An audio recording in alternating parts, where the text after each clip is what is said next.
लोग कहते हैं कि धन आया, संपदा आई, पैसा आया, तो इस पैसे ने आदमी को बिगाड़ दिया। पैसे ने आदमी को बिगाड़ दिया। पर शिव महापुराण की कथा कहती है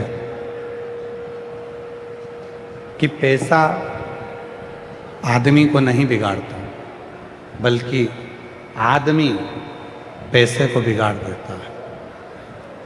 उस पैसे को कहाँ लेकर जाना है, कब लेकर जाना है, किस जगह पर लेकर जाना है, और आदमी उस पैसे को कहाँ लेकर जा रहा है। इस बुद्धि को, धन को, इस विवेक को, इस सोच को, इस बुद्धि को व्यक्ति को कहाँ लेकर जाना है और वो कहाँ लेकर जाता है।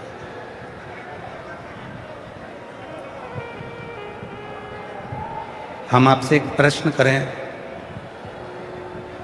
आप सब भोजन करने बैठते हो, रोज भोजन करते हो।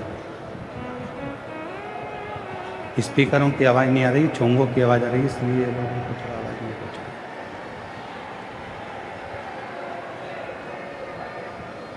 आप सभी लोग भोजन करते हो, भोजन ग्रहण करते हो। एक प्रश्न है, उत्तर दीजिएगा। सब्जी अच्छी बनी है, आपने भोजन किया। अचार अच्छा है, आपने भोजन किया। रायता अच्छा बना है, आपने भोजन किया। और उस भोजन की थाली में दाल अच्छी है, सब्जी अच्छी है। मान लो एक सब्जी, उसमें नमक नहीं है। सारी सब्जी अच्छी बनी है, सब तरह की जो सब्जियां हैं वो सब अच्छी बनी है, पर एक सब्जी ऐसी है जिसमें नमक नहीं है। और जिस सब्जी में नमक नहीं है, पूरी थाली के भोजन में आपका ध्यान उसी सब्जी पर बार बार जाएगा। इसमें नमक नहीं है, इसमें नमक नहीं है, इसमें नमक नहीं।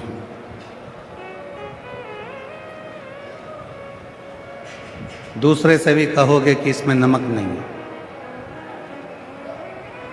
एक बार नहीं, 4 बार कहोगे, भोजन कर कर नमक डाल के सब्जी खा भी लोगे तो भी खड़े होकर कहोगे कि माता जी इसमें नमक नहीं, इसमें नमक।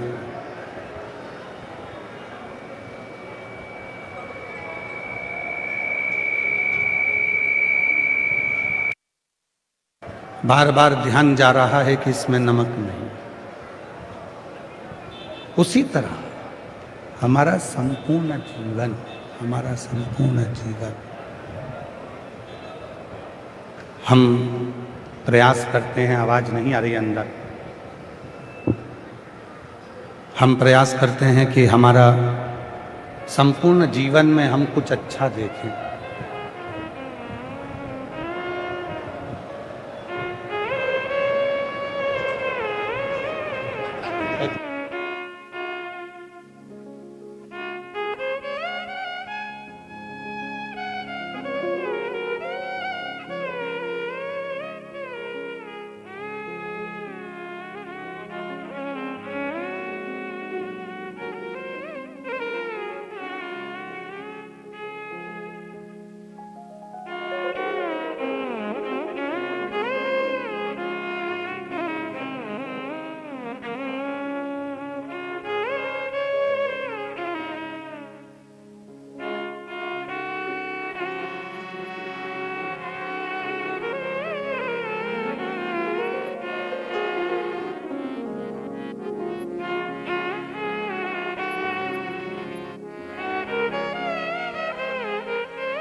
भोजन की थाली में संपूर्ण भोजन है,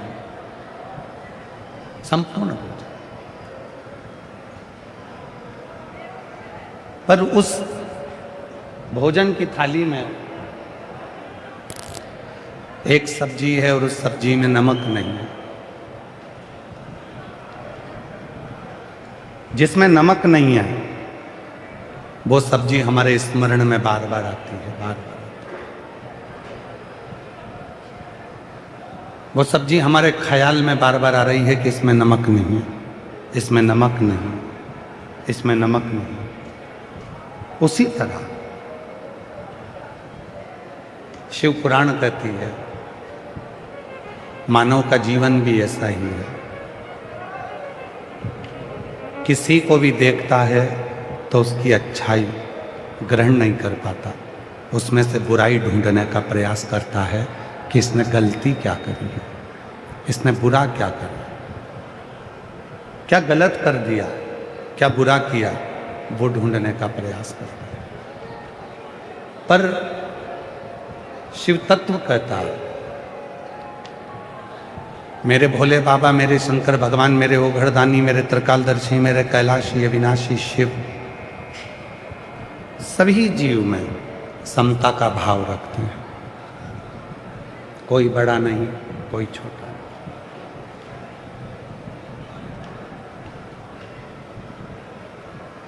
तेरे लाखों दीवाने बड़े से बड़े, तेरे चरणों में कंकर माटी से पड़े। उसके लाखों दीवाने, सब सम, सबकी समता। हमारे बीच में श्री आनंद प्रकाश जी ब्रह्मचारी महाराज हरिद्वार से पधारे हैं। एक बार जोरदार ताली बजाकर उनका स्वागत, वंदन, अभिनंदन। शिव तत्व की प्राप्ति समता में। हमने पहले भी कथा में कहा, आज फिर कहते हैं, मेरी माताओं, जितनी भी मेरी बुजुर्ग माँ बैठी हैं, आप लोगों से निवेदन करूं मैं, तुम्हारी बड़ी बहू कितनी भी अच्छी हो, फिर भी छोटी बहू की बुराई मत करना, और तुम्हारी छोटी बहू कितनी भी अच्छी हो तो भी बड़ी बहू की बुराई मत करना, कभी मत करो। क्या कारण है? उसका एक कारण है, बुढ़ापा आते आते हो सकता है कि गेंद किसी के भी पाले में चली जाए और किसी से भी पाला पड़ जाए। इसलिए अपनी बुद्धि में यह बात बिठा कर रखो, अपने विवेक में ये बात बिठा कर रखो कि हमें किसी की निंदा नहीं करनी, हमें निंदा से परे।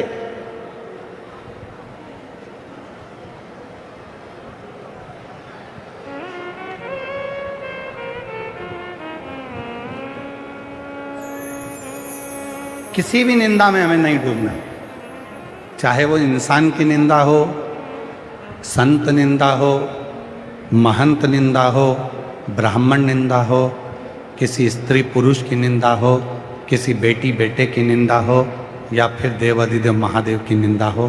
किसी निंदा में हमको नहीं। एक कथा आती है चंचुला देवी की।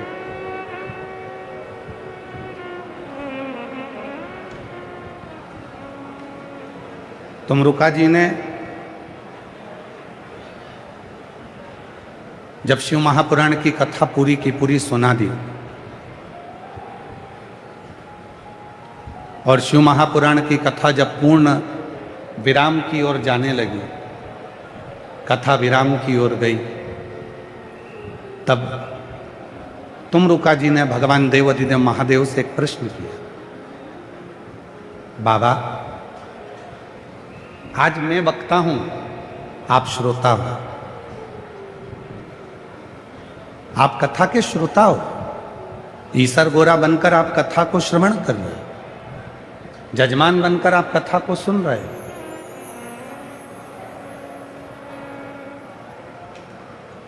और जजमान जो कथा का यजमान बनता है वो कोई साधारण नहीं होता। कोई पिछले जन्म के अच्छे कर्म मुझे बाबा तेरा साथ मिला। कोई पिछले जन्म के अच्छे कर्म मुझे बाबा तेरा साथ मिला। जहाँ सारी दुनिया झुकती है, जहाँ सारी दुनिया झुकती है, मुझे वो वाली दरबार मिला, दरबार मिला। कोई पिछले जन्म के अच्छे कर्म मुझे बाबा तेरा साथ मिला। कोई पिछले जन्म के अच्छे कर्म मुझे बाबा तेरा साथ मिला। तुमरुका जी भगवान शिव जी से कहते हैं कि प्रभु आज मैं वक्ता बना हूं, आप श्रोता हो, सुनने बैठे हो। भोलेनाथ आप यजमान बनकर बैठे हो, आप कोई साधारण नहीं। स्वयं शिव यजमान बनकर बैठे।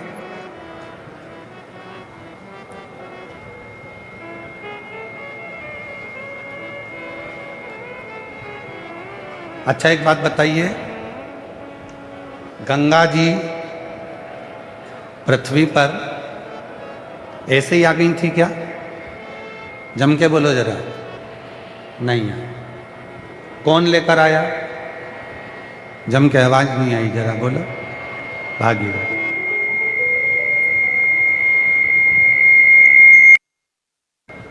गंगा जी पृथ्वी पर ऐसे ही नहीं आई हैं, उनको लेकर कौन आया? भागीरथ जी।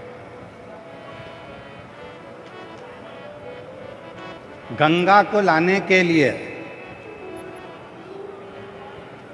भागीरथ की जरूरत पड़ती है, और शिव महापुराण को लाने के लिए शंकर के किसी भक्त की जरूरत पड़ती है, तब जाकर ये शिव पुराण आता है। थोड़ी बड़ा आवाज। भागीरथ गंगा को लेकर आए, तब जाकर गंगा पृथ्वी पर आई, वरना गंगा पृथ्वी पर नहीं आती। महामंडलेश्वर बाबूगिरी जी महाराज जैसे कोई भागीरथ हैं जो शिव महापुराण को भीलवाड़ा जैसी नगरी में लेकर आ गए। इस शिव महापुराण को भीलवाड़ा की नगरी में लेकर गए। कोई है, कोई पूर्व जन्म का कोई अच्छा कर्म हमारे जीवन में होता है, तब जाकर कोई अच्छे कर्म के कारण हम अच्छी जगह पर पहुंचते हैं।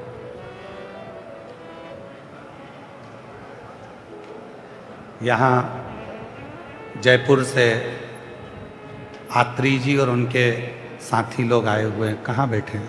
ये आत्री जी। और अभी इन्होंने जयपुर मानसरोवर में सुंदर शिव महापुराण की दिव्य कथा का आयोजन कराया। शिव पुराण की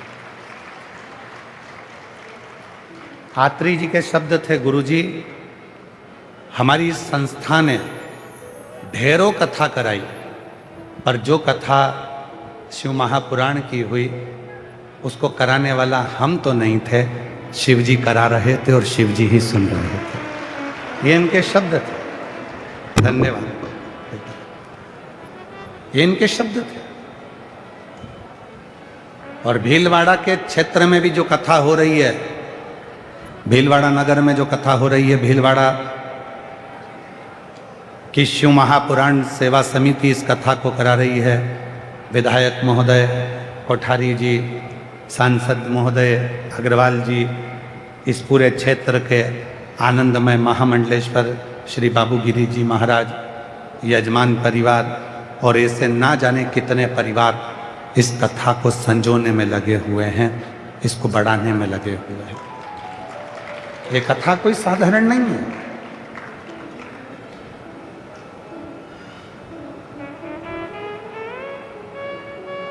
42 डिग्री टेम्परेचर से ऊपर टेम्परेचर है आज, और भक्तों का सैलाब ऐसा है कि छाता लगा लगा कर, अपनी साड़ी का पल्लू कर कर कर, अपने बच्चों को साथ में रहकर, दरी लगाकर, चादर लगाकर, पन्नी लगा लगा कर लोग कथा का तत्व ग्रहण कर रहे हैं।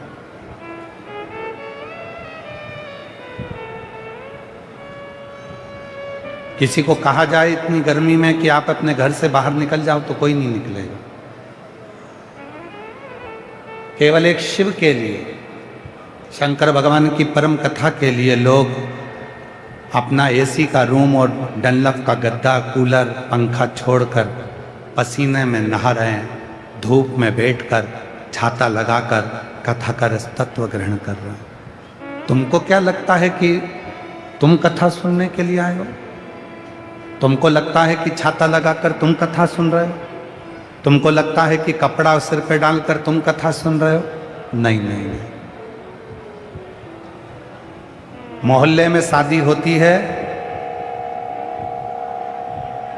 कई बार पत्रिका सगे भाई को नहीं दी जाती है और पूरे मोहल्ले में जिससे अच्छी पहचान होती है शादी की पत्रिका उसी को दी जाती है। कई लोग ऐसे हैं जो अपने भाई के घर की शादी में नहीं जाते और मोहल्ले में किसी से इतना प्रेम हो जाता है, रिश्ता हो जाता है कि उसकी शादी में जाना जरूर पड़ता है। उसी तरह यदि आप सिर पर कपड़ा डालकर, छाता लगाकर, धूप में बैठकर, गर्मी में भी शिव पुराण की कथा सुन रहे हो तो समझ लेना कि आपका शंकर जी का कोई पुराना रिश्ता बड़ा प्रबल रहा होगा जो आप यहाँ पहुँचे। और वो रिश्ता साधारण नहीं है। क्या देकर भेजेगा मेरा बाबा? आज कथा का छठा दिवस है, 2 बजे से 5 बजे तक कथा हो जाएगी। कल कथा का 7वां दिवस हो जाएगा, सुबह 8 बजे से 11 बजे तक कथा हो जाएगी। टीवी पर वही 2 बजे से 5 बजे तक आ जाएगी। पंडाल में आज शिवरात्रि है कथा की, रात भर शिव भक्त खूब भजन करते हैं, नाचते हैं, गाते हैं, स्मरण करते हैं। सुबह 8 बजे कथा सुनते हैं, 11 बजे रज को नमन कर कर, प्रणाम कर कर अपने अपने गंतव्य की ओर चले जाते हैं। क्या देगा वो, कैसे देगा वो, कब देगा वो उसके ऊपर निर्भर करता, वो उसके ऊपर निर्भर करता, किसी दूसरे की सामर्थ्यता नहीं है। एक लड़का बैठा है जिसकी नेत्र की ज्योति नहीं। महाराज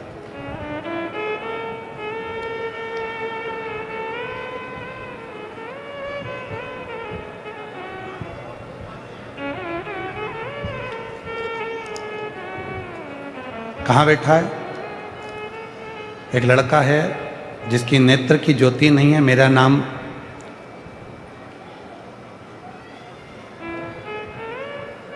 शिवजी शर्मा, गांव भगोरिया, तहसील सांगानेर, जिला जयपुर से आया हूँ। कहीं बैठे हों तो हाथ हिलाएंगे। 10 साल की उम्र में मेरी आंखों की रोशनी चली गई। कहीं बैठे हो बेटा तो हाथ हिला सकते हैं। मेरा नाम शिवजी शर्मा, गांव भगोरिया, तहसील सांगानेर, जिला जयपुर से आया हूँ। मेरा मोबाइल नंबर ये है। 1 लोटे जल का मैं क्या वर्णन करूँ गुरुदेव। 10 साल की उम्र में मेरी आँख की रोशनी चली गई। जब से रोशनी गई तब से मैं शिव जी को ही बस मानता हूँ, बाकी के कहीं मेरा ध्यान नहीं जाता। अगर कहीं बैठे हों तो आ सकते हैं। गुरुदेव 10 साल की उम्र में मेरी आंख चली गई, अंदर से बड़ा टूट चुका था, कोई काम नहीं, पड़ा रहता, क्या करूं। तब नेत्र विहीन होकर भी अध्ययन किया। किसी ने कहा कि वो सियोर वाला बाबा कथा कहता है, अगर पंडाल में बैठकर कथा को सुना जाए, जो मांगो वो मिल जाता है। उसने अपनी भाभी से कहा, भाभी क्या मैं पंडाल में बैठकर कुछ मांगूंगा तो क्या मुझे मिल जाएगा? भाभी कहने लगी, भैया ऐसा सुना है कि वो सियोर वाला बाबा कथा कहता है और पंडाल में बैठ के जो मांगो वो मिल जाएगा। भाभी मुझे सरकारी नौकरी करना है, मेरी आंख नहीं है, नेत्र नहीं, क्या कर सकता हूं? क्यों नहीं, चल मानसरोवर के बीटी रोड जयपुर में 20 मार्च से 26 मार्च तक कथा चल रही है, चल अपन दोनों बैठ के कथा सुनेंगे। भाभी मुझको कथा में ले गई, पंडाल में बैठ गया, कथा सुनी और बाबा से केवल प्रार्थना करी, बाबा ऐसी कृपा कर कि मेरी सरकारी नौकरी लगे।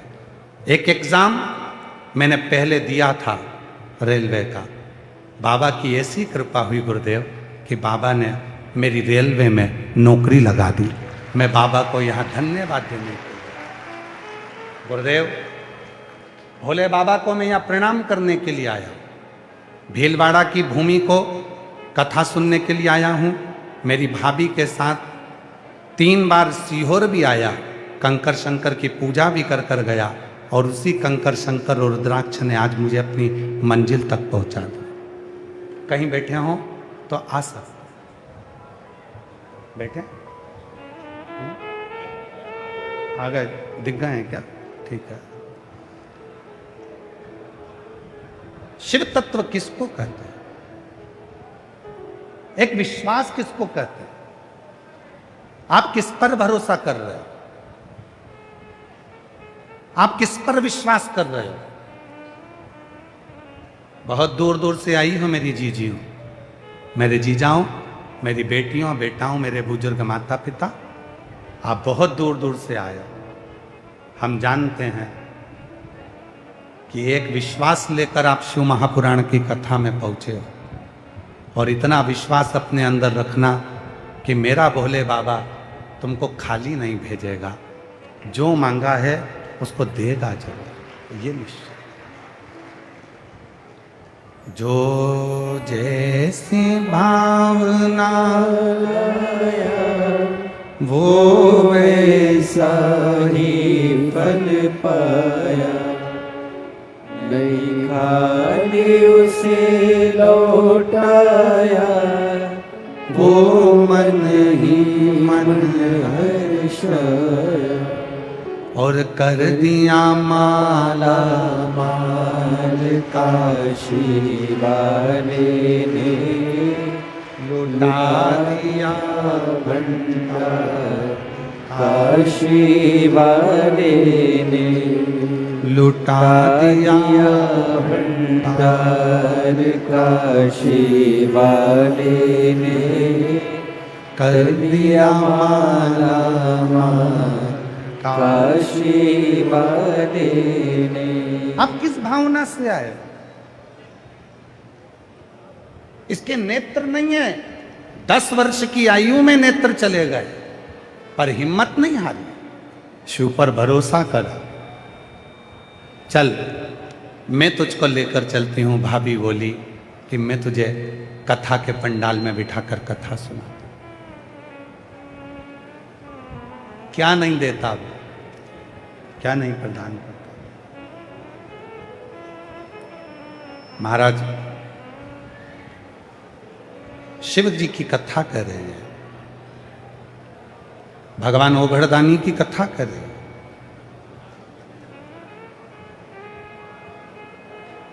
तुमरुका जी स्वयं कह रहे हैं, बाबा जैसे गंगा जी बिना भागीरथ के नहीं आ सकते,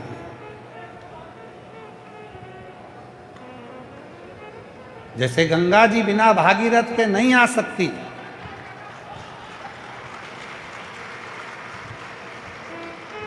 उसी तरह शिव महापुराण भी किसी भक्त के बिना, जो भगवान की साधना में डूबा है, आराधना में डूबा है, भजन में डूबा है, शिव की भक्ति करता है। और मेरी भीलवाड़ा की जीजियों को कहूँगा, बिल्कुल विश्वास के साथ कहूँगा, आप लोगों ने शंकर जी को 2 लोटा जल चढ़ाया होगा, हर बार कहा होगा कि एक बार अपने भीलवाड़ा में शिव पुराण हो जाए तो ये शिव पुराण चलकर यहाँ पर। बड़ी मुश्किल है शिव पुराण की कथा को आना, बहुत मुश्किल, क्योंकि इसकी व्यवस्था करना शिव महापुराण की सबसे ज़्यादा कठिन है व्यवस्था।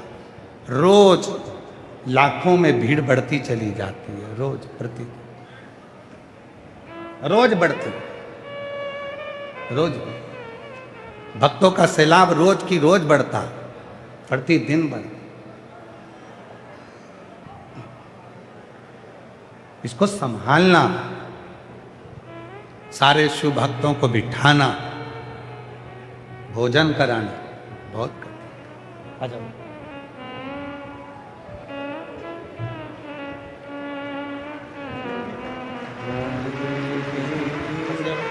कर दिया माला माला काशी वाले ने।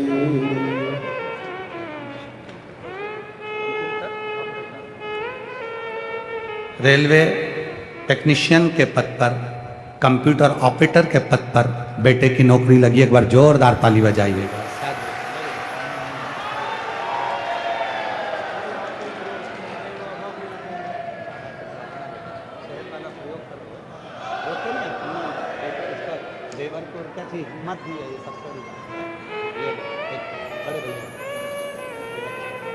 ये एक आपके पास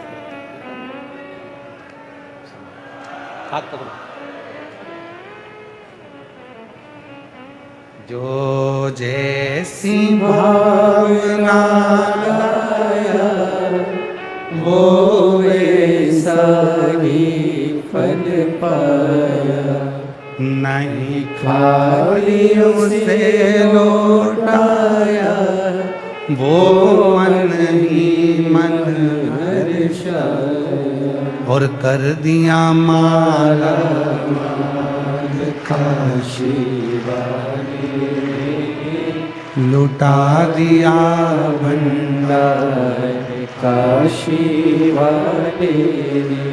बेटे के लिए एक बार जोरदार ताली बजाओ और उसकी भाभी माँ के लिए भी ताली बजाओ, जिसने कथा के पंडाल में ले जाकर कथा श्रवण करवाई। 3 बार कुबरेश्वर धाम सीहोर ले गई, कंकर शंकर की पूजन करा दी, रुद्राक्ष लिया, बाबा से प्रार्थना कर। और आज उस बच्चे के नेत्र ना होने के बाद भी रेलवे में नौकरी लगी। एक बार जोरदार ताली बजाकर साथ लिखा। इसको कहते हैं विश्वास।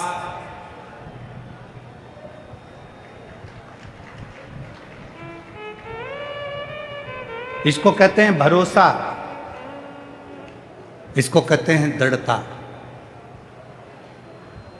पूरी दुनिया भले आप लोगों के ऊपर हंसती हो, कहती हो कि कहाँ किस बाबा के चक्कर में पागल हो रहे हो, कहाँ कथा में जाकर बैठ रहे हो, इतनी धूप में क्यों कथा में जा रहे हो।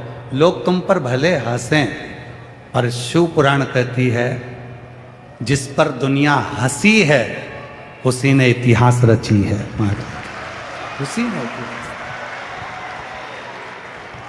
हंसेंगे लोग तुम पर, ताना देंगे लोग तुम पर, कहाँ वो सियोर वाले के चक्कर में पड़े हो, कहाँ वो सियोर वाले की शिव पुराण के चक्कर में पड़े हो। घर में रहो, क्यों जाते हो, धूप हो रही है, गर्मी पड़ रही है, क्यों धक्के खा रहे हो, अंदर जाने की परमिशन नहीं मिलती, ये हो गया वो हो गया। लोग बहुत बहुत बोलेंगे, पर जिस पे दुनिया हंसी है उसी ने इतिहास रची है। महाराज उसी ने इतिहास रचा, कोई दूसरे ने रचा। शिव कथा करे, भगवान शंकर का चरित्र कराए, शिव महापुराण की कथा कर रही है। भगवान शंकर का चरित्र कहता है, तुमरुका जी ने चंचुला देवी को देखा, बिंदुक को देखा, जो बिंदुक प्रेत योनि में है। और तुमरुका जी भगवान देव अधिदेव महादेव से कहते हैं, बाबा मैंने सुना है गंगा जी को भागीरथ लेकर आए थे। ये शिव पुराण की कथा जो तुमरुका जी कह रहे हैं कि मैं बाँच रहा हूँ, और मेरे महादेव आप जजमान बनकर इस कथा को श्रवण कर रहे हो। ईसर गोरा बनकर, गणागोर बनकर, गणगोर बनकर आप इस कथा को श्रवण कर रहे हो बाबा, मुझे समझ नहीं आ रहा कि इस चंचुला देवी ने, इस बिंदुक ने पूर्व में कौन सा पुण्य करा था जो ये शिव पुराण की कथा के यजमान आप बनकर बैठ गए। कौन सा पुण्य करा? वो पुण्य कौन सा है? आज तक व्यासपीठ पर यह कथा कभी नहीं है, पर आज भीलवाड़ा की नगरी में यह कथा ध्यान में आई है तो इसको श्रवण कर। चंचुला देवी ने कौन सा पुण्य पूर्व में कर दिया था? चंचुला देवी ने कौन सा पुण्य पूर्व में कर दिया था? चंचुला देवी ने कौन से पिछले जन्म का कोई पुण्य कर दिया था जिसके कारण बस चंचुला देवी शिव महापुराण की कथा करवाती है और भगवान शंकर और पार्वती उसके यजमान बनकर बैठते? कौन सा? भगवान भोलेनाथ मुस्कुराए और भगवान शिव हंसकर कहे, तुम रुका जी, चंचुला देवी का यह कोई आज का पुण्य नहीं है।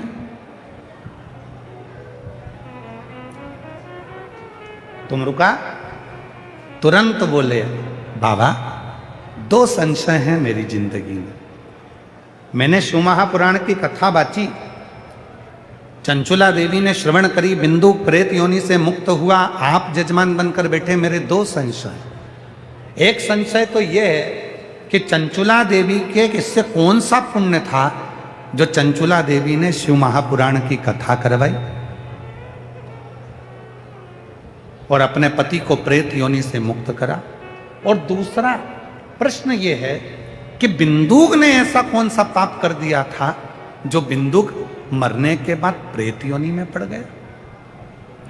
पत्नी पुण्य कर रही है और पति प्रेत योनि में है। ये समझ में नहीं आया, ये कुछ समझ में नहीं आया। आखिर ऐसा कौन सा पुण्य चंचुला के जीवन में था जो चंचुला शिव महापुराण की कथा करवाती है और शंकर पार्वती यजमान बनकर बैठते।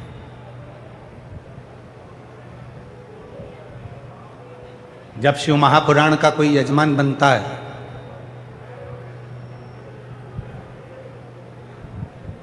जैसे यहां पर भी यजमान बनाकर बिठाए गए हैं परिवार को, बहेड़िया परिवार जो बैठा है यजमान बनकर, राम प्रकाश मणि जी, शिव महापुराण में जो यजमान बनकर बैठता है उसको भी विचार करना चाहिए। अपनी बुद्धि में एक बात लेकर आना चाहिए कि हमने कौन सा पुण्य करा होगा अपनी जिंदगी में, कौन सा अच्छा काम करा होगा। 71 पीढ़ी में ना जाने कौन सा पुण्य ऐसा हो गया होगा जो भोलेनाथ ने हमको यजमान बनाकर बिठा दिया। कौन सा पुण्य? जब सीहोर कुबरेश्वर धाम पर गुरु पूर्णिमा की कथा होती है, 2 कथा होती है सीहोर कुबरेश्वर धाम पर। एक होती है गुरु पूर्णिमा महोत्सव, उसमें भी शिव पुराण की कथा होती है, और एक होती है रुद्राक्ष महोत्सव, उसमें भी शिव पुराण की कथा होती है। जब बहुत दूर दूर के पूरे भारत की भूमि के, देश के, विदेश के भक्त कुबरेश्वर धाम पर जब यजमान बनते हैं तो हम उनसे मिलते हैं, तब हम उनसे एक ही बात कहते हैं कि तुम्हारे 71 पीढ़ी का कोई पुण्य तुम्हारे दादा परदादा और तुम्हारा रहा होगा जो बाबा ने तुमको कुबरेश्वर धाम में यजमान पद ग्रहण करवा दिया। कोई पुण्य तुम्हारा पूर्व का रहा होगा, ना जाने कितना कितना तुम्हारा शिव से संबंध रहा होगा जो ये पुण्य तुम्हारे सम्मुख में, ये पुण्य तुम्हारे सम्मुख। आज वही तो तुम रुका जी भी कर रहे हैं, तुम रुका जी भी तो भगवान शिव जी से कर रहे हैं कि मेरा संशय मिटा दो। कथा तो मैंने सुना दी, कथा सुन भी ली, चंचुला देवी ने श्रवण भी कर ली, बिंदु प्रेत योनि से भी मुक्त हो गया, सब कुछ हो गया, कथा विराम भी होने वाली है, पर मेरा संशय मिटा दो कि चंचुला देवी का कौन सा पुण्य था और बिंदुक का कौन सा पाप था, वो मुझे श्रवण करना है। देव अधिदेव महादेव ने मुस्कुराकर उत्तर दिया। शिव महापुराण की कथा कहती है जब भी जिंदगी में अगर कोई प्रश्न तुम्हारे सामने आए और उसका उत्तर जब भी दो तो मुस्कुरा कर दो, जिससे आपकी जिंदगी में कभी भी कोई चिंता व्यापे ना। दुनिया के लोगों की इतनी विचित्र आदत हो गई है, पत्नी प्रश्न करती है और पति चिड़चिड़ कर कर उत्तर देता है। पत्नी ने प्रश्न करा और पति ने चिढ़कर उत्तर दिया। पत्नी ने केवल इतना पूछा, क्यों तुम तो रोज 7 बजे जाते, आज तो 9 बजे आ रहे। तो इतने में पति चिढ़कर उत्तर देता है, तो मैं क्या कहीं चले गया था? फालतू की बात मत करा कर मेरे से, रोटी ला जा। चिढ़कर क्यों उत्तर देना? शिव महापुराण की कथा कहती है, पति अगर प्रश्न करे तो पत्नी को मुस्कुराकर उत्तर देना चाहिए, पत्नी प्रश्न करे तो पति को मुस्कुराकर उत्तर देना चाहिए, और घर के बच्चे प्रश्न करें तो माँ बाप को मुस्कुराकर उत्तर देना चाहिए। और माँ बाप अगर प्रश्न करें तो नवयुवक बेटों से निवेदन है और नवयुवक बेटियों से निवेदन है, जब घर के माता पिता प्रश्न करें तो मेरे नवयुवक बेटा बेटियों मुस्कुराकर उत्तर दिया करो तुम्हारे अपने पापा मम्मी से। मुस्कुराकर उत्तर दो। आपके चेहरे पर प्रसन्नता होना चाहिए उत्तर देते समय।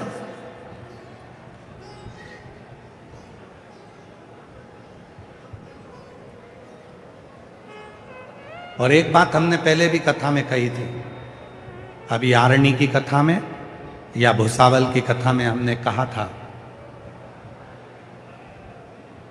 बच्चे मोबाइल पर बात करें अच्छी बात है, करो।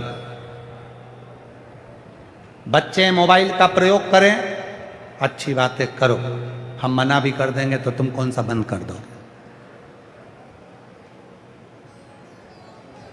पर निवेदन है, बच्चे जब तुमसे छुपाकर, तुमसे छुपकर मोबाइल पर बात करने लगें, मैसेज छुपकर करने लगें, तब तुमको ध्यान देने की बहुत जरूरत है। बहुत।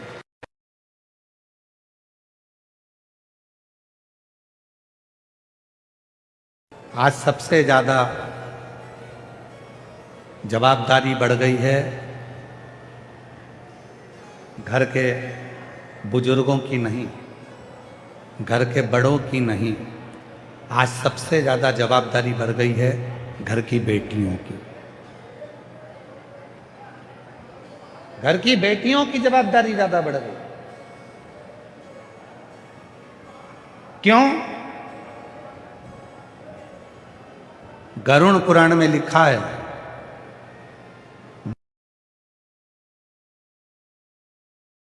पिंड देता है मां बाप का, तब मां बाप स्वर्ग जाते हैं। बेटा तर्पण करता है मां बाप का, तब मां बाप स्वर्ग जाते हैं। बेटा तिलांजलि करता है मां बाप का, तब मां बाप स्वर्ग जाते हैं। बेटा तर्पण करता है मां बाप का, तब मां बाप स्वर्ग जाते हैं। बेटा जब श्राद्ध करता है तब मां बाप स्वर्ग जाते हैं।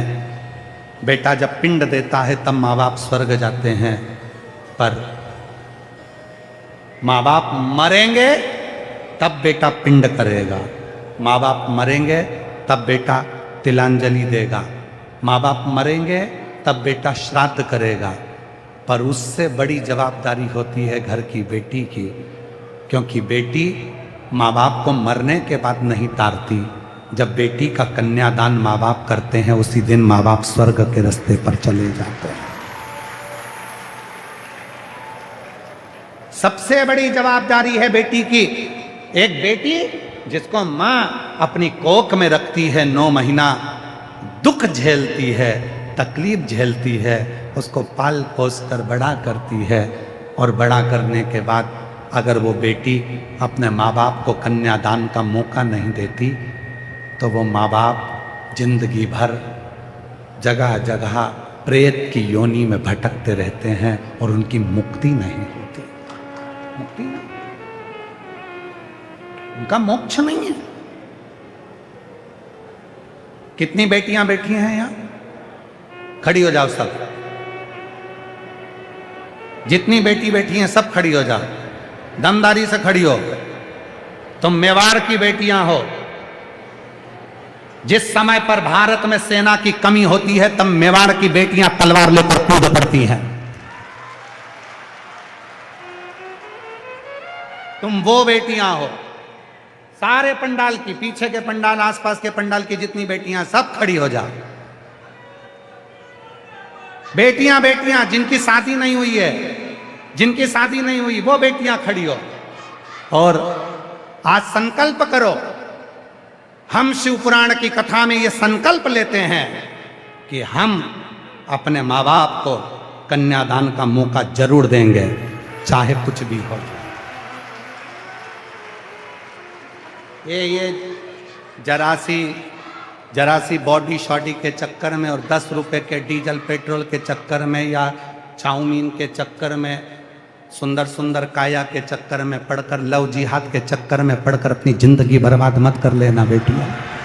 सावधानी। बैठिए, प्रणाम आपके चरणों में, बैठ जाओ, प्रणाम। एक संकल्प अपनी जिंदगी में होना चाहिए कि मैं अपने माता पिता को कन्यादान का मौका दूंगी, मैं अपने माता पिता के कहने पर विवाह करूंगी, मैं अपने माता पिता के अनुकूल विवाह करूंगी, उनको कन्यादान का मौका दूं। बेटा माता पिता के मरने के बाद पिंड करता है, बेटा माता पिता के मरने के बाद तिलांजलि करता है, तब माँ बाप स्वर्ग जाते हैं। पर बेटी अपने माँ बाप को जीते जी केवल कन्यादान कराकर स्वर्ग भेज देती है, केवल कन्या। ये सीहोर वाला महाराज भी कह रहा है। गरुण पुराण को पढ़ो, गीता प्रेस गोरखपुर की लाकर उसका अध्ययन करो, आपको सब मिल जाए। आप ये मत सोचना कि सीहोर वाले बाबा ने कुछ बनाकर बोल दिया होगा, ना ना ना।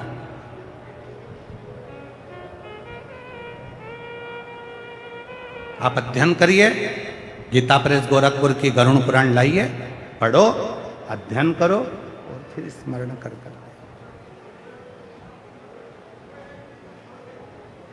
तुम रुका जी कर चंचुला का पूर्व, चंचुला देवी ने पूर्व में कौन सा पुण्य कर दिया था? चंचुला देवी ने ऐसा कौन सा पुण्य कर दिया था जो चंचुला देवी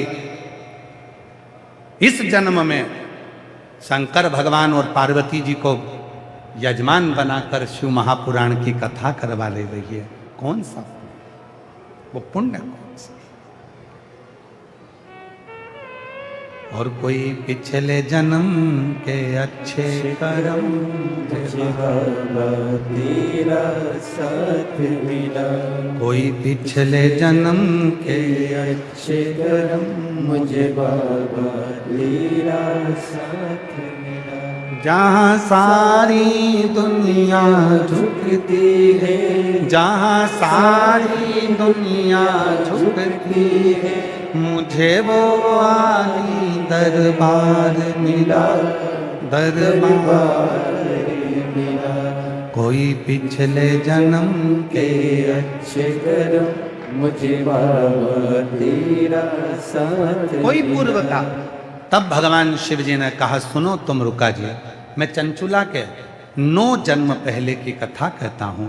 9 जन्म पहले चंचुला एक भिलनी थी, भील की पत्नी थी, भिलनी।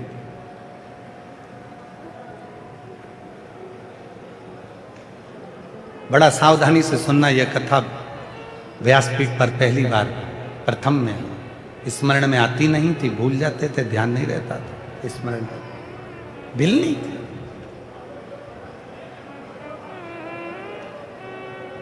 चंचुला का पति भील, ये भिलनी वन में निवास करते थे, छोटा सा झोपड़ा बनाकर रहते थे।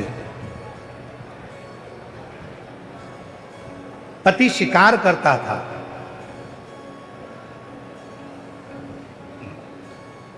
और पत्नी जंगल में कोई भी संत निकलता, उस संत से शिव चर्चा करता। एक बार उस भिलनी ने किसी संत के मुख से सुन लिया था कि शंकर भगवान के शिवलिंग की आकृति कैसी हो।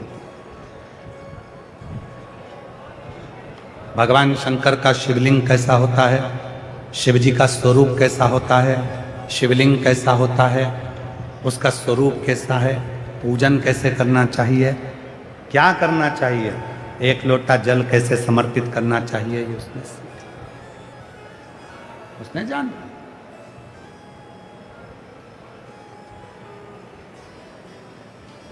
भिलनी के चित्त वृत्ति में बैठ गई है और भिलनी के मन में यह बात आ गई। भिलनी को लगने लगा कि ऐसा मेरे को पाषाण तो कहीं नहीं मिलता, पर भिलनी की चित्त में आई। और आज जो उसने सुना, घर पर आई, घर पर आकर देखा तो एक पति ने एक लकड़ी का खूंटा आंगन में गाड़ रखा था। लकड़ी का खूंटा जिसपे वो शिकार करने जाता था और कोई जीवित अगर कोई पशु मिल जाता था तो उसको लाकर बांध देता और दूसरे दिन उसको मार डालता।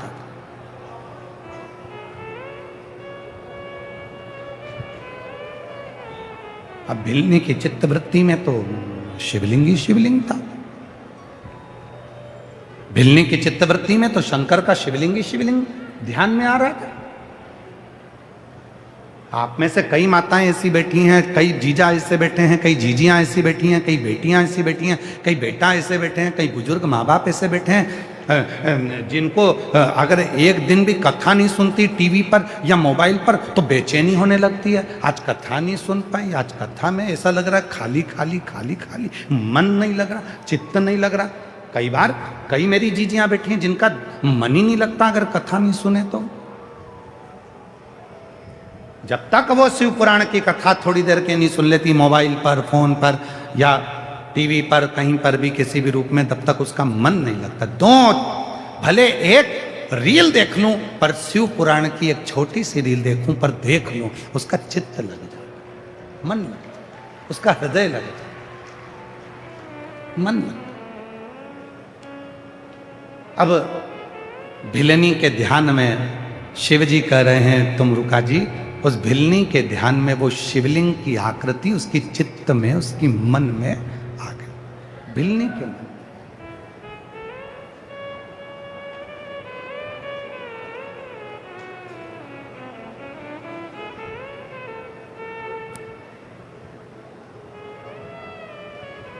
भिलनी अंदर गई। जो उसने खूंटे को देखा जिस पे पति शिकार करने जाता था और कोई पशु जीवित मिल जाता था तो उसको लाकर बांध देता था और दूसरे दिन उसको मार डालता था, उस खूंटे को भिलनी ने देखा। जैसे ही आई और उस खूंटे में उसने देखा कि कितना सुंदर शिवलिंग है। अब उसको खूंटे में भी शंकर का शिवलिंग नजर आ रहा। अंदर गई, लोटा भर के जल लाई, खूंटे पे चढ़ा दिया। रोज एक नियम उसका चालू हो गया। जो खूंटा जमीन में गड़ा था, लकड़ी का था, उसी पर लाती और जल चढ़ा देता। उसी पर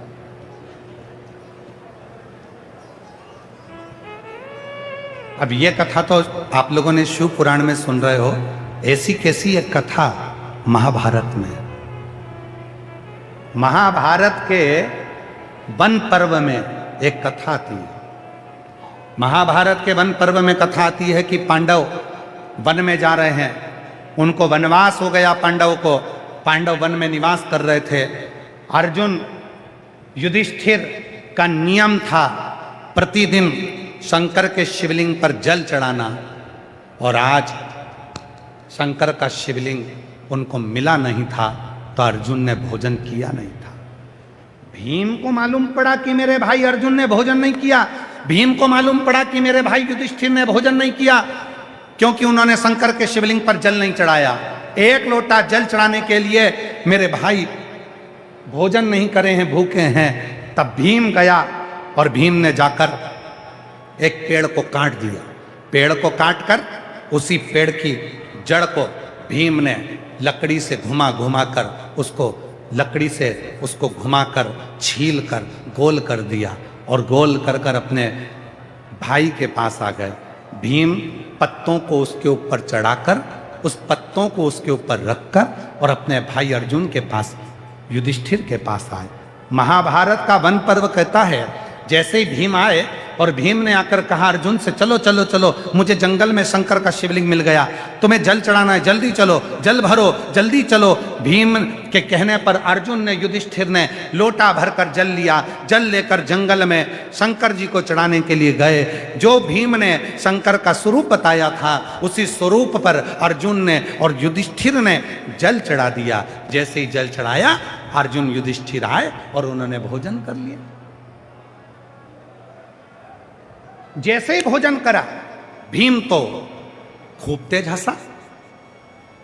जब आप लोग शिव महापुराण के पंडाल की मिट्टी को अपने सिर से लगाती हो, सीहोर कुबरेश्वर धाम जाकर वहां के कंकर की पूजन करती हो, कंकर लाती हो, कंकर बीनती हो, रुद्राक्ष लाती हो, लोग तुमको देखकर हंसते हैं, ताना कसते हैं, हंसते हैं। आज वही की वही महाभारत के वन पर्व में वर्णन आता है। भीम, जैसे ही अर्जुन ने भोजन करा, जैसे ही युधिष्ठिर ने भोजन करा और भीम ने हंसना चालू करा, तो अर्जुन ने पूछा, क्यों रे भीम, तू क्यों हंस रहा है, क्या हो गया ऐसा? युधिष्ठिर ने पूछा, भीम तुम हंस क्यों रहे, हुआ क्या? हम भोजन कर रहे हैं और तुम हंस रहे हो। भीम कहने लगे कि मैं तुम दोनों को देखकर इसलिए हंस रहा हूं कि आज तुम दोनों ने जो शंकर जी का शिवलिंग समझकर तुमने जो जल चढ़ाया है, वो शिवलिंग नहीं था। मैंने पेड़ को काट दिया था, उसका जो नीचे का ठूठ था उसी को मैंने गोल कर दिया था और उसी पर मैंने पत्तियां रख दी थी, और तुम उसको शंकर का शिवलिंग समझकर उस पर जल चढ़ा दिए। तुम शंकर का शिवलिंग चढ़कर तुमने जल चढ़ा दिया और जल चढ़ाकर तुमने भोजन कर लिया, तुमने उसको पहचाना नहीं। अर्जुन ने कहा, ये भीम,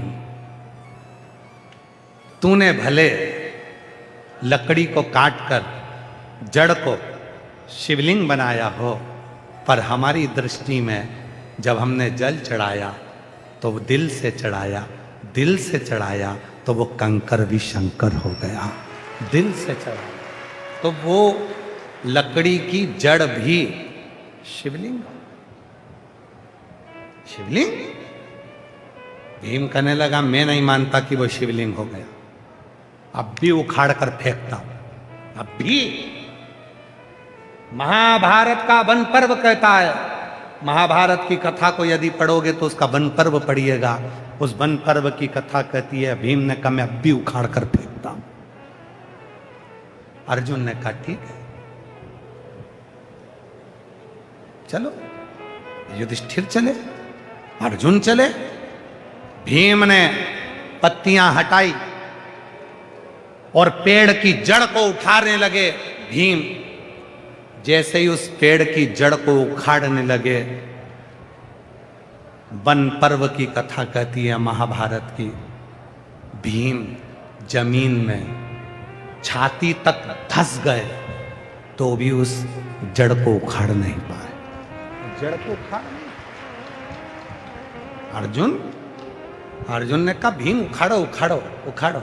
अब तो भीम को गुस्सा आ गया, उस जड़ के आसपास में भीम ने खोदना चालू कर दिया। पूरी जड़ को उखाड़ने के लिए भीम ने जो आसपास खोदना प्रारंभ करा, भीम के 2 वर्ष केवल उस खड्डे को खोदने में निकल गए, परंतु वो जड़ का सिरा, आखिरी का छोर नहीं मिला। 2 साल तक, 2 वर्ष तक भीम खोदता रहा, तो भी उस वृक्ष की जो जड़ थी उसका सिरा नहीं मिला। भीम रोज उखाड़ता पर वो उखड़ता नहीं, रोज उखड़ता नहीं। कहते हैं कि भीम के खोदने से जमीन में से, पताल में से पानी निकलने लगा, पर वो जड़ का सिरा नहीं मिला। आखिरी में भीम अर्जुन के सामने हाथ जोड़कर बोला, एक लोटे जल में और सच्चे विश्वास में ये बल है कि कंकर भी शंकर बन जाता है और जड़ भी परमात्मा बन जाता है। लोग कहते हैं सीहोर का कंकर शंकर है, कंकर शंकर। सीहोर के रुद्राक्ष में ऐसा क्या है? और मेरी जीजियों, दुनिया के लोग आप लोगों को बहुत पागल बनाएंगे, मूर्ख बनाएंगे, कहेंगे कि हम यहाँ पर जो रुद्राक्ष बेच रहे हैं वो सीहोर का है। नहीं, सीहोर का रुद्राक्ष पैसे से नहीं बिकता। सीहोर का रुद्राक्ष कोरियर कर कर नहीं भेजा जाता। सीहोर का रुद्राक्ष कोई आपको ले जाकर नहीं दे सकता। सीहोर का रुद्राक्ष यदि तकलीफ है, आपको सुबह 10 बजे से शाम को 5 बजे तक कभी भी सीहोर जाएंगे, अपना हाथ आगे करेंगे, भोलेनाथ का नाम लेंगे, रुद्राक्ष लेंगे, वही रुद्राक्ष तुम्हारी जिंदगी की संवारने वाला है। वो बिकता नहीं, वो बिकता नहीं, वो बेचा नहीं जाता।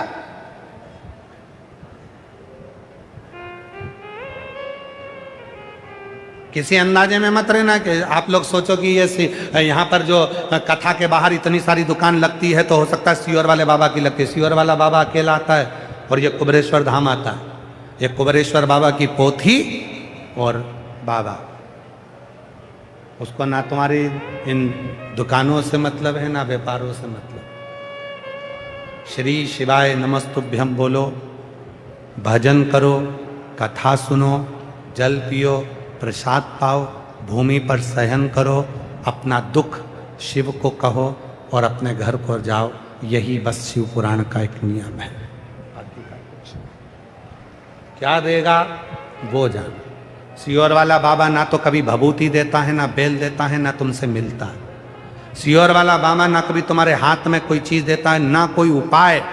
सीहोर वाला बाबा इस व्यास पीठ से उतरने के बाद कभी कोई उपाय भी 50 बार पूछोगे तो भी नहीं बताएगा कि बाबा ऐसा दुख है क्या करें। नहीं, कुछ है ही नहीं हमारे पास। शिव भजो, एक लोटा जल चढ़ाओ, शंकर का भजन करो। जो देगा मेरा कुबेरेश्वर बाबा देगा। आप आस लेकर आए हो, बैठे हो। एक पत्र है, एक पत्र में एक भाई ने लिखा, कितना सुंदर किया।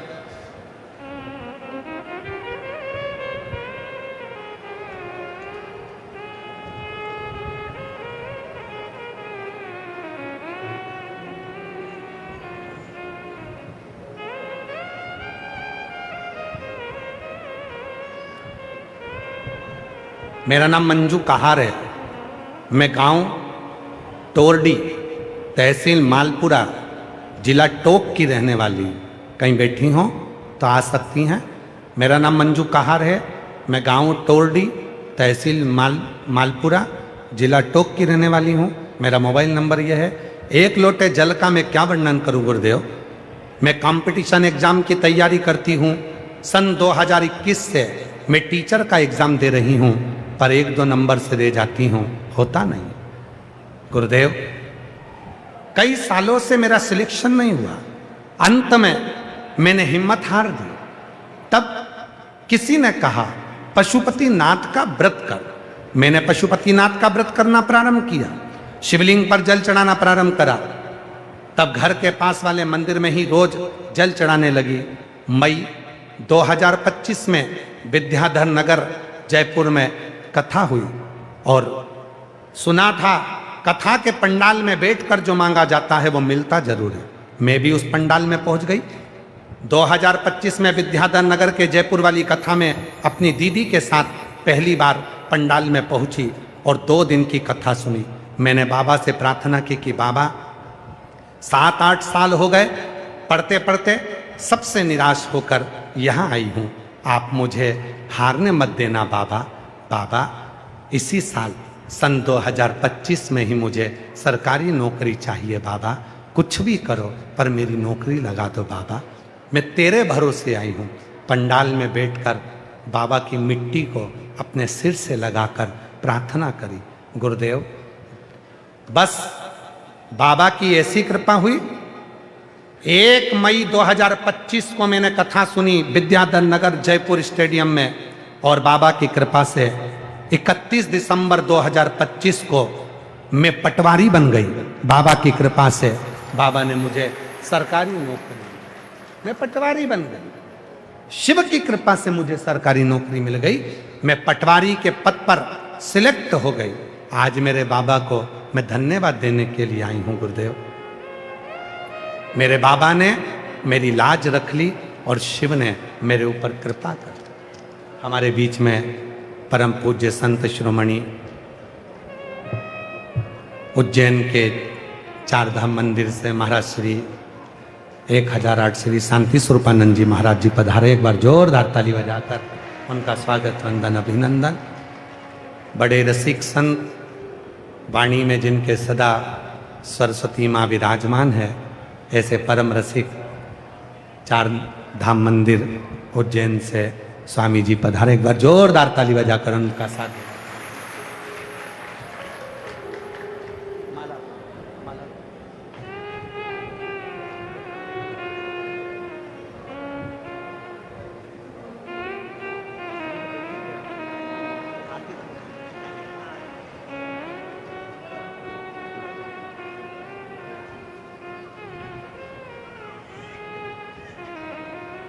एक विश्वास किसको कहते हैं,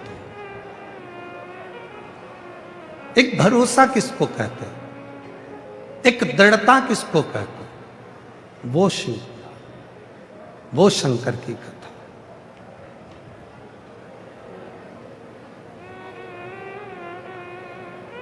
खाली ना जाता कोई दर से तुम्हारे, खाली ना जाता कोई दर से तुम्हारे, मैं भी खड़ी हूँ नंदी बाहें पसारे, अपने हृदय से लगा लो, लगा लो, गिरा जा रहा हूँ, उठा लो, उठा भोले अपने दर से अब तो ना टालो, गिरी जा रही हूँ, उठा लो। भीम 2 वर्ष तक खड्डा खोदता रहा, खोदता रहा, पाताल का जल निकल गया, पर वो वृक्ष की जड़ का सिरा नहीं मिला। महाभारत का वन पर्व कहता है कि भीम हार गए, थक गए, और भीम हारा, थका, और भीम ने कह दिया कि अर्जुन, मैं समझ गया कि एक लोटे जल में वो बल है कि लकड़ी की जड़ को भी वो शिव के रूप में दड़ित कर देता।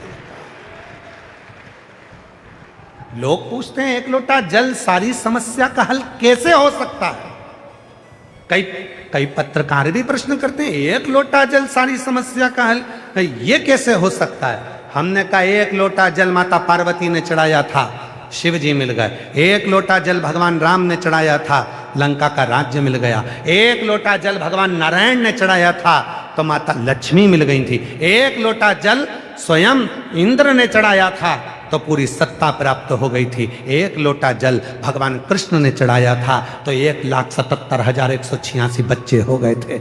एक लोटा जल स्वयं देवता स्वयं समर्पित करते हैं। स्कंद पुराण को अगर उठाकर देखेंगे और स्कंद पुराण को अगर आप अध्ययन करेंगे तो स्कंद पुराण के एक पृष्ठ को यदि पढ़ेंगे, ऐसा कोई देवता नहीं है जो शंकर को एक लोटा जल नहीं चढ़ाता। इसीलिए इस नारे को प्रबल करा, एक लोटा जल सारी समस्या का हल।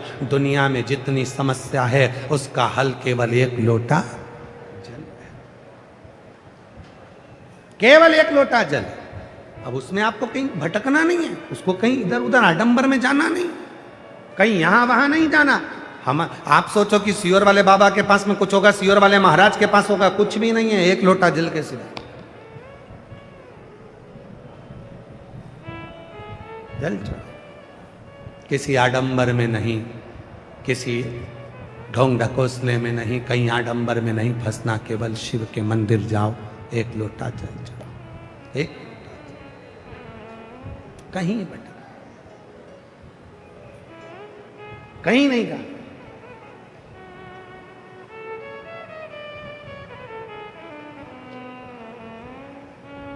हमारे उज्जैन में स्वामी जी महाराज श्री शांति स्वरूपानंद जी महाराज जी विराजमान हैं।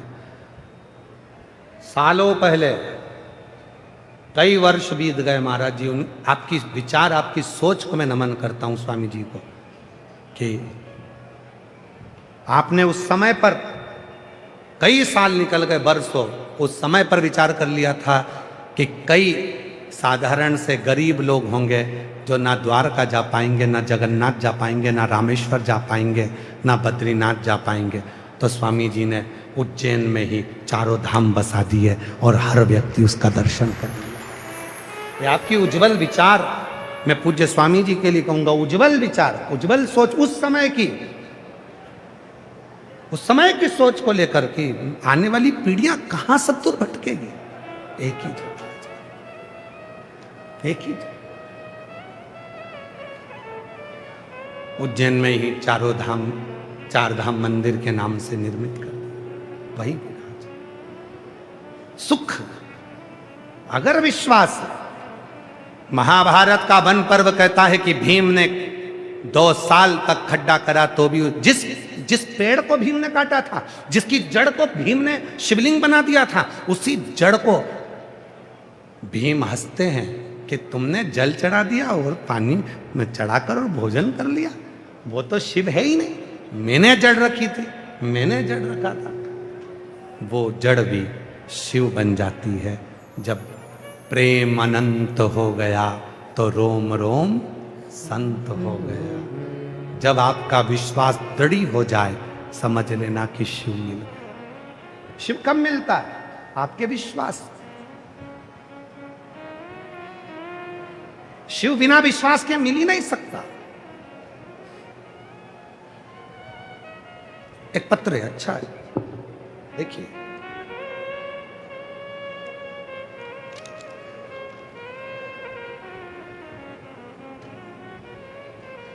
मेरा नाम संतोष सेन, पत्नी का नाम मनीषा सेन, जिला नागौर, राजस्थान से हूं। मेरा मोबाइल नंबर ये है। गुरुजी, कथा पंडाल में बैठकर कथा सुनना और पशुपति व्रत करना, इससे इतना फायदा होता है, यह मुझसे पूछें। गुरुजी, मैंने मई 2022 में आपकी कथा टीवी पर सुनी और बाद में सालासर में कथा सुनी। तब वहाँ कथा पंडाल में बैठकर पति की सरकारी नौकरी के लिए प्रार्थना की थी। सालासर में कथा के पंडाल में बैठकर मैंने सरकारी नौकरी के लिए प्रार्थना की थी। गुरुजी, मेरे पति बहुत परेशान थे क्योंकि उनके साथ के सभी सहकर्मी का चयन हो चुका था। तब मैंने भी श्रद्धा से पशुपति व्रत किया। पहले व्रत में ही बाबा ने ऐसा चमत्कार कर दिया कि दोपहर को ही मुझे मेरे पति ने कहा कि उनका भी चयन सरकारी नौकरी में हो गया। और 13 वर्षों से मेरे पति सरकारी नौकरी की तैयारी कर रहे थे, नहीं हुआ।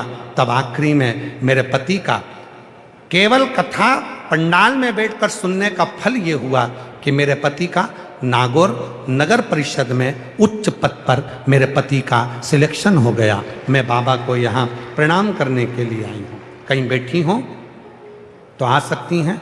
मेरा नाम संतोष सेन, पत्नी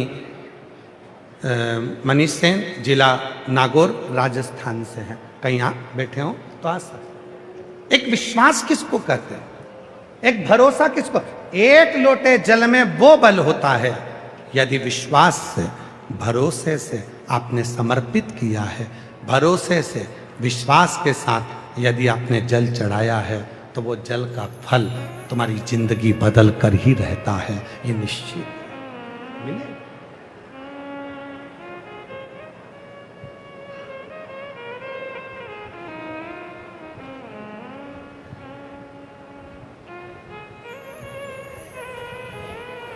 आप शिव को स्वयं भगवान देवादिदेव महादेव कर रहे हैं तुमरुका जी से। है तुमरुका, चंचुला के 9 जन्म पहले की कथा कहता हूं। भिलनी थी, खूंटा लगा था घर के आंगन में, जिस पर पति शिकार करने जाता था। जो पशु जीवित रहता था तो उसको लाकर बांध देता था, उसको लाकर बांध जीवित। और चंचुला ने करा क्या था? 9 जन्म पहले चंचुला ने 1 लोटा जल उस खूंटे पर लाकर डालना चालू करा। एक दिन पति ने वही रात्रि के समय पर जीवित कोई पशु को लाकर उस खूंटे से बांध दिया। पत्नी ने मना किया, पति माना नहीं। आखिरी में उसको जीव को ले जाकर उसने वध कर दिया। पत्नी मना करती, पति नहीं मानता। वो भील अपना कर्म करता। पत्नी ने मना किया, नहीं माना, फिर किया, नहीं माना। समय आया, एक बार पति शिकार करने के लिए गया था और पत्नी उसको ढूंढने के लिए गई थी। दोनों को सिंह ने खा लिया, प्राण छूट गए। कई जन्म निकलते निकलते अगला जन्म जो आया वो उस जन्म में एक ब्राह्मण के घर में जन्म ले लिया। ये चंचुला भी ब्राह्मण के घर में जन्मी और बिंदुक भी ब्राह्मण के घर में जन्म लिया। दोनों का विवाह हो गया, पर पूर्व के कर्म के अनुसार ये भील ब्राह्मण होकर भी सत्कर्म नहीं कर पाया, क्योंकि पशु मारता था। ब्राह्मण के घर में जन्म लिया, दिन छूटेगा। पानी में डूब गया, बिंदुक प्रेत योनि में पड़ गया। पर चंचुला का पूर्व का पुण्य इतना प्रबल था। और फिर निवेदन करूं मेरी जीजियों, आज का नहीं, पूर्व का पुण्य तुम्हारा प्रबल है।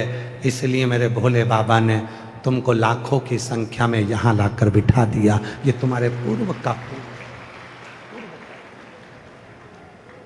ये आज का नहीं है, तुम्हारा पूर्व का। और जो जैसे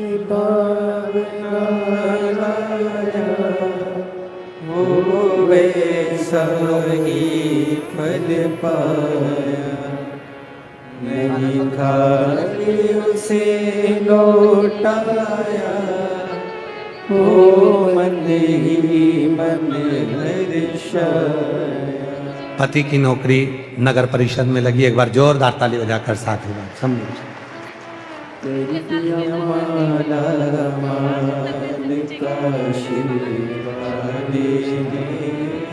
कर दिया माला माल काशी वाले ने। किस भावना से आए हो, किस विचार से आए हो, किस सोच से आए हो, वो शिव कृपा करता है, करुणा करता है, दया करता है।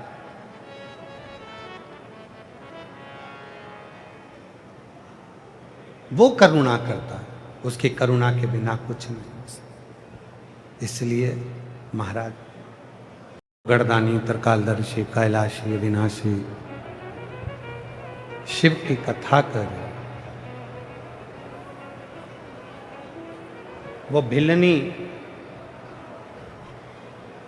जिसका विश्वास एक खूंटे पर भी शिव को मानकर पूजने में था, वही भिलनी ब्राह्मण के घर की बेटी बनी। ब्राह्मण से ही उसका विवाह हुआ और नाम चंचुला पड़ा। पूर्व का उसका पुण्य, भले खूंटे पर जल चढ़ाया था पर शिव मानकर चढ़ाया था। कंकर को शंकर मानकर जल चढ़ा रहे हो तो भी शिव तो मान रहे हो। और मानो तो मैं गंगा मां हूं, ना मानो तो बहता। जल चढ़ाया शिव मानकर, शिव ने कृपा कर दी। पति प्रेत योनि में पड़ गया क्योंकि उसका कृत्य पूर्व में भी बुरा था।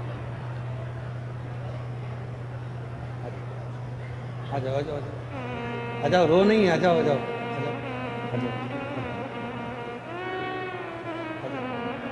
आ जाओ, रोते नहीं, आ जाओ आ जाओ।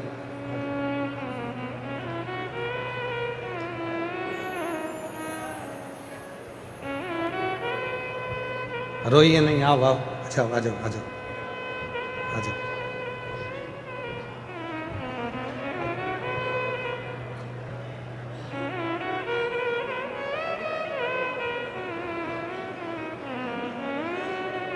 रोते नहीं, अब तो खुश होना चाहिए, तुम्हारे बाबा ने कृपा कर दी, और क्या चाहिए इससे बड़ा।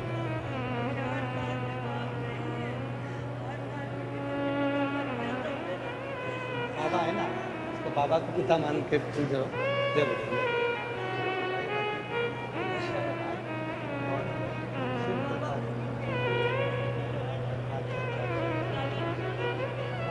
उसको दे देना, दे देना उसको।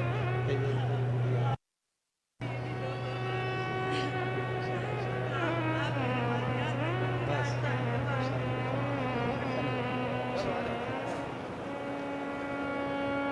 दीदी कह रही हैं कि जब मेरा बचपन था, 8 वर्ष की अवस्था में मेरे पिता चले गए थे, तब से शिव को ही पिता मानकर शिव को ही भजती हूँ। भतीजी का भी नौकरी लगा और पटवारी बनी भतीजी, और परिवार में भी पहले इतनी समस्या थी, शिव जी की कृपा से बाबा ने सारी समस्या दूर कर कर खुशियाँ ला कर दे दी, इसलिए आंखों में जल भर कर आना। जोरदार ताली बजाएं साधु का शिव तत्व।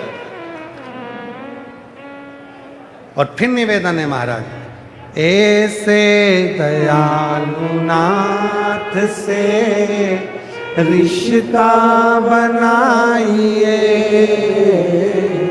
ऐसे दयालु नाथ से रिश्ता बनाइए, मिलता रहेगा आपको जो कुछ भी चाहिए, मिलता रहेगा आपको जो कुछ भी चाहिए, ऐसा करिश्मा होगा जो हुआ कभी नहीं, ऐसा करिश्मा होगा जो हुआ कभी नहीं, मांगा है भोलेनाथ से वरदान।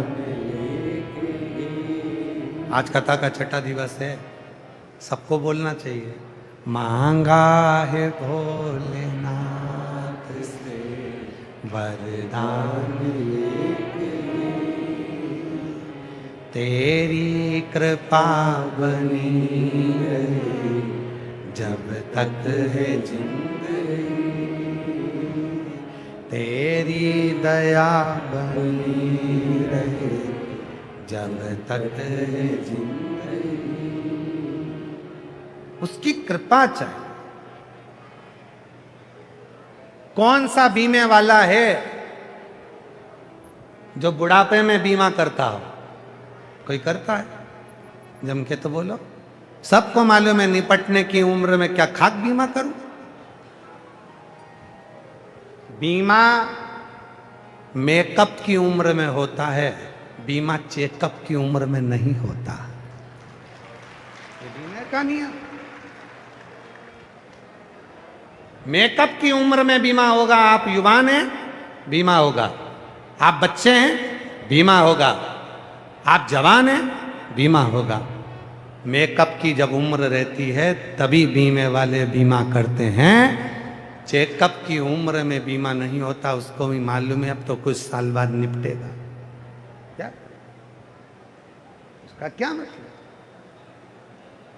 उसी तरह जैसे चेकअप की उम्र में बीमा नहीं होता, बुढ़ापा आते आते भगवान शंकर का भजन नहीं होता, मंदिर जाते नहीं बनता, पाँव से चलते नहीं बनता।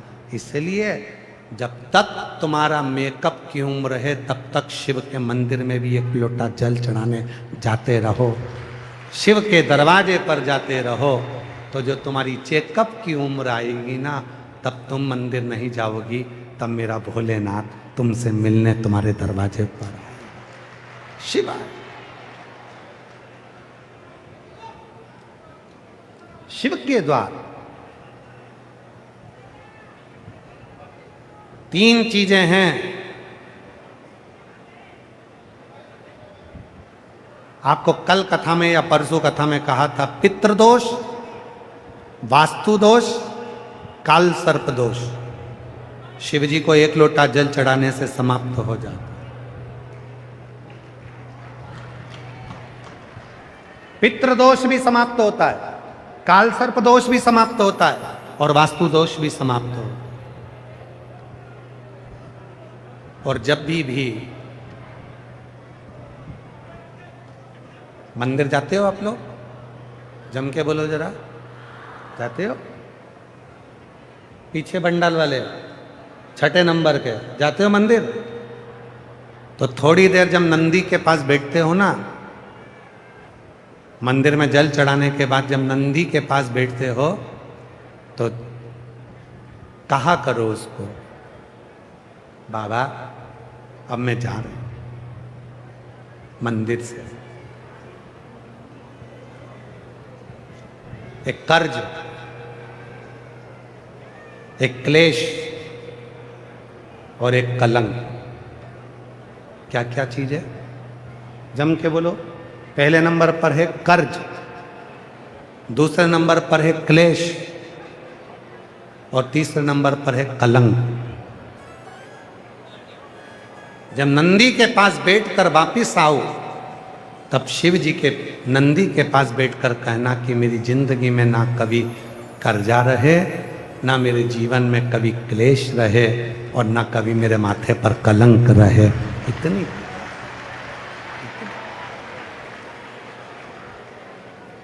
एक शब्द है जिस शब्द के कारण बस चंचुला देवी के यजमान स्वयं शंकर पार्वती बने।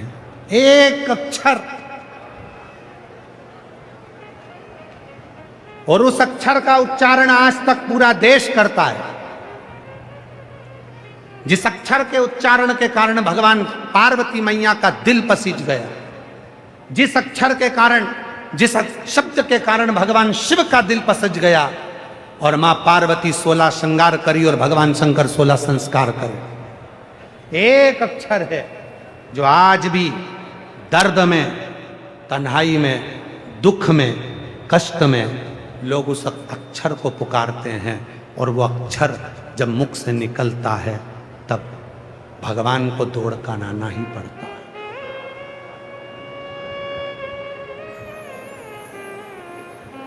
और वो अक्षर ओम के ही नाद से निकला हुआ एक अक्षर है जो अक्षर छुपा हुआ है और प्रत्येक शिव भक्त को वो अक्षर ज्ञात होना चाहिए। वो अक्षर जिसको दर्द में, दुख में, तकलीफ में, कष्ट में जब व्यक्ति होता है तो उस अक्षर को कई लोग पुकारते हैं।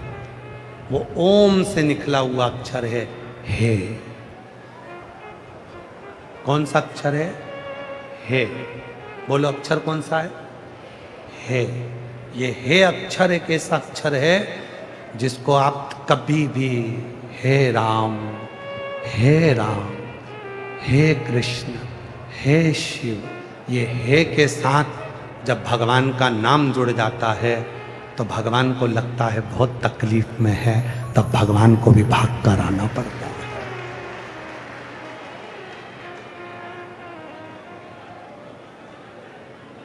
एक है ओम अक्षर से निकला हुआ वो अक्षर, वो शब्द जो दर्द दे जाता है, जो पीड़ा दे जाता है। और पीड़ा में भी आपने कईयों के मुख से सुना होगा हे भगवान, हे भगवान, हे राम, हे भगवान। जब वो हे, आप महाभारत का वो पर्व, महाभारत का वो समय निकालिए जिस समय पर द्रौपदी का चीर खींचा जा रहा था।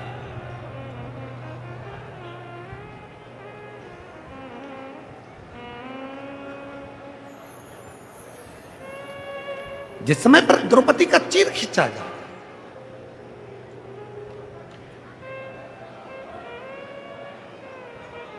द्रौपदी के चीर को खींचा जा रहा है, जिस समय, वो समय निकालो। द्रौपदी ने धृतराष्ट्र को पुकारा, धृतराष्ट्र कहते हैं मेरी आंखें नहीं है। गांधारी कहती है मेरी पट्टी बंदी है। भीष्म पितामह कहते हैं मैंने दुर्योधन के घर का अन्न खाया है। पांडव कहते हैं हम जुए में हार चुके हैं। और दुशासन चीर खींच रहा। तब उस द्रौपदी के मुख से पहले तो भगवान को पुकारा, नाम लिया, नहीं आया। तब आखिरी में द्रौपदी ने पुकारना चालू करा, हे कृष्ण हरे कृष्ण, हे कृष्ण हरे कृष्ण, हे कृष्ण हे कृष्ण हे कृष्ण। तब वो द्रौपदी ने और वो द्रौपदी पुकार रही है, हे कृष्ण हे कृष्ण हे कृष्ण। जो हे शब्द जुड़ा, भगवान को लगा कि पीड़ा में है, तकलीफ में है, कष्ट में, और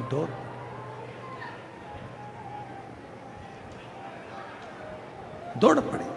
जैसे आप सब लोग पुकारते, अंत समय प्रभु,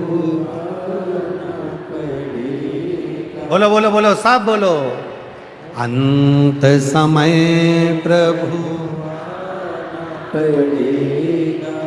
वचन दिया तूने आए। बोलो बोलो, अंत समय प्रभु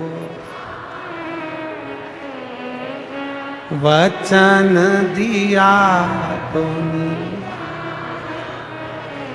एक शब्द आज शिव पुराण से सीख कर जाना, जब दुख है, जब तकलीफ है, जब कष्ट है, जब परेशानी है, तब पुकारना, हे शंकर, हे शंभु, हे शिव, हे करुणा सागर, हे त्रिकालदर्शी, हे कैलाशी, हे अविनाशी, हे शिव कृपा कर, हे शिव।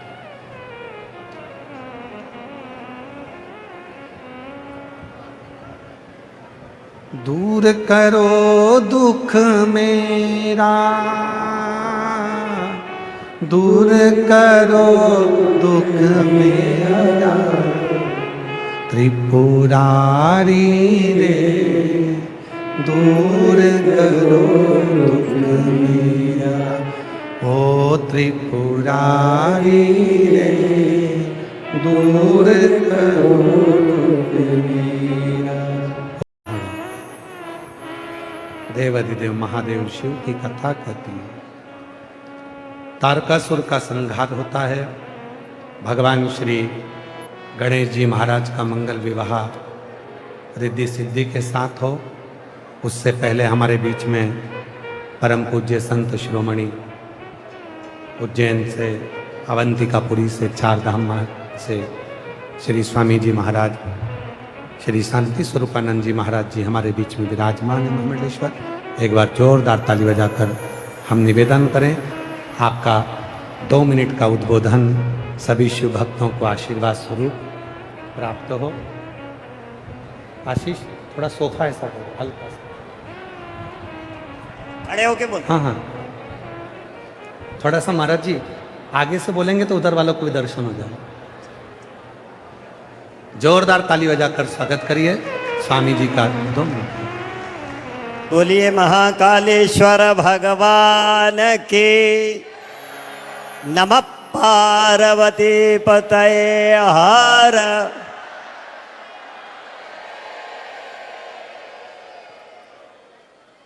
परम पूज्य व्यासासीन पंडित प्रदीप मिश्रा जी, हम और ये पड़ोसी है और बहुत पुराने परिचित हैं। महाराज ने एक बार कहा था कि मैं तो अपने पिताजी के साथ, दादाजी के साथ आपकी कथा में आता था। हमारे चारधाम मंदिर में भी महाराज जी ने एक भागवत की है। और सही बताएं तो आप सबको देख के ये लग रहा है कि मिश्रा जी ने इस देश में सनातन की क्रांति कर दी है।